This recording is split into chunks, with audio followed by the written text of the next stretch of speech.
Well, hello, weary traveler. Like many fantasy nerds out there recently, I have invested my entire life and wallet into playing Baldur's Gate 3.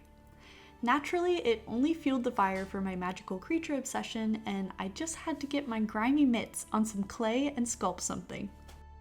Here I am starting with the base I made for the sculpture, which consists of an 8-inch eye bolt, which I screwed into a little piece of wood. I'm actually using one of those fence post caps that go on wood fences. It somehow makes a great base. Here's a previous sculpture I did a few years ago that consists of the same base, but as you can see, it looks a lot better once it's covered in clay and paint. The next step is to build up our quote-unquote skeleton, and I do this with tinfoil. This is so we have a proper structure to adhere the clay to before moving on to the sculpting stage. I'm just mapping out the general shape of the goblin's head by adding multiple layers of tinfoil.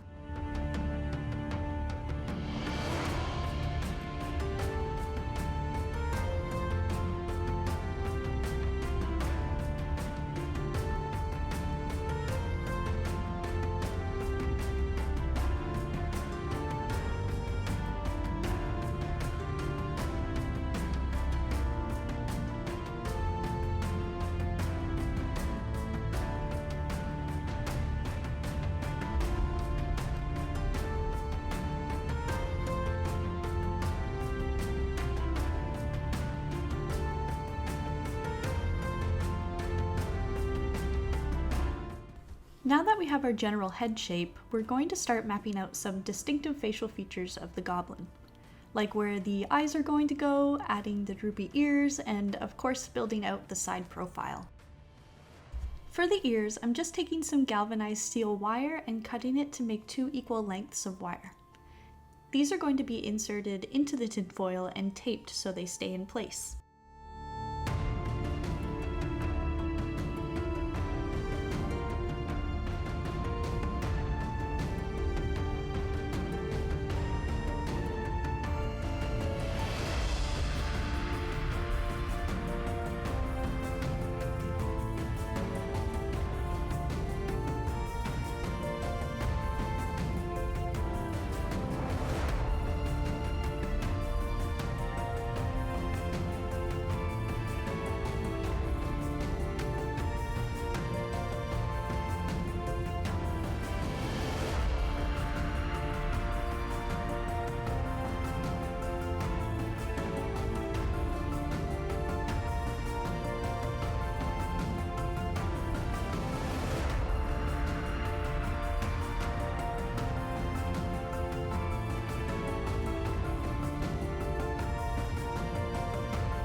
Ta-da!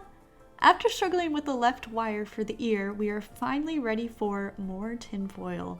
Now, I'm just building up the bulk of the ears so we have a better frame for the clay to sit on later.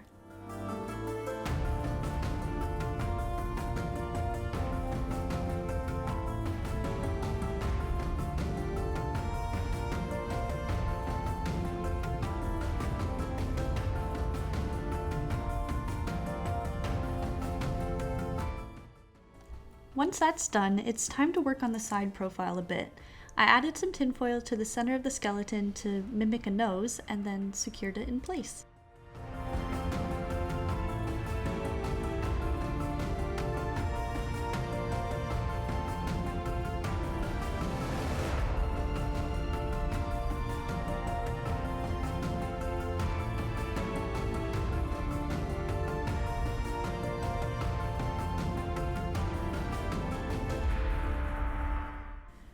Now keep in mind, this project is definitely one of those trust the process moments. I realize how scraggly it looks at this stage. Luckily, we can stop looking at this tinfoil and finally add some dimension to this little guy. I'm using Sculpey oven-baked clay for this entire sculpt. First step is to cover every inch of the tinfoil in a layer of clay so there's no tinfoil peeking through, and I would recommend the base layer to be around the thickness of 3 to 5 millimeters.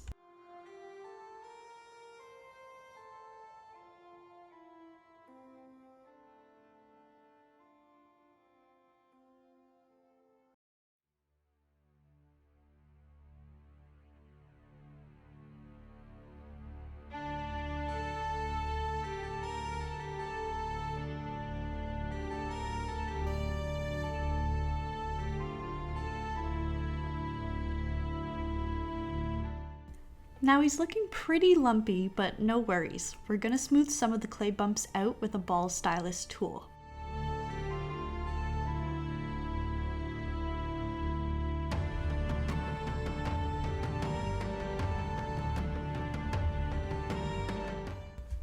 After he's looking a little cleaner, it's time to start building some more features. We want to add a proper jawline, some forehead wrinkles and folds, and some bulk to the ears.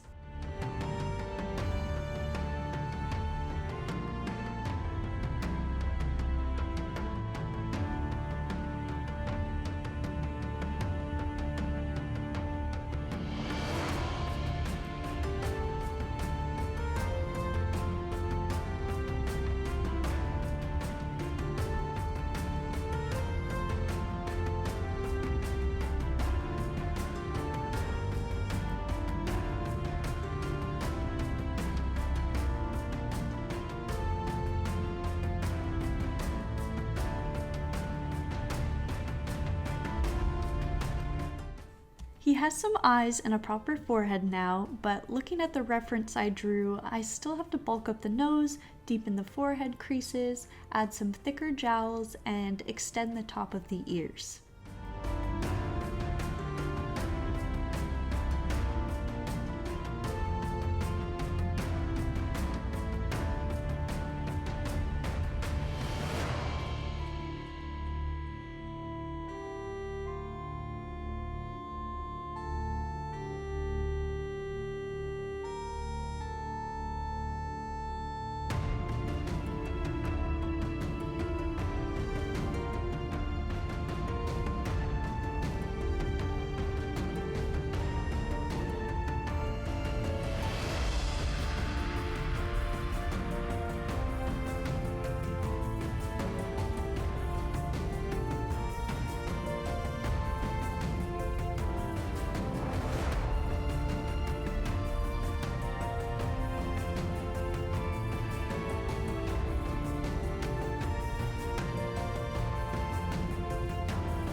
Once I'm finally happy with how he's looking, he goes into the oven for 20 minutes at 250 degrees Fahrenheit.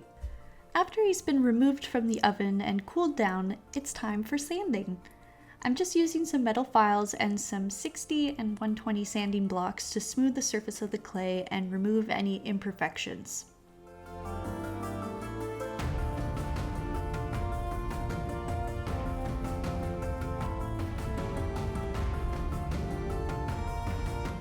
Once I'm happy with the final result, he is ready for painting. First step is to prime the sculpture because even though the clay is hardened and dry, it still loves to soak in paint. Lastly, it's color time! I'm using a combination of acrylic paint and some of my Citadel paints for the finer details. I did quite a lot of blending of colors, so I won't list all of them, but I'll catch up with you at the final reveal.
And here he is in all of his glory.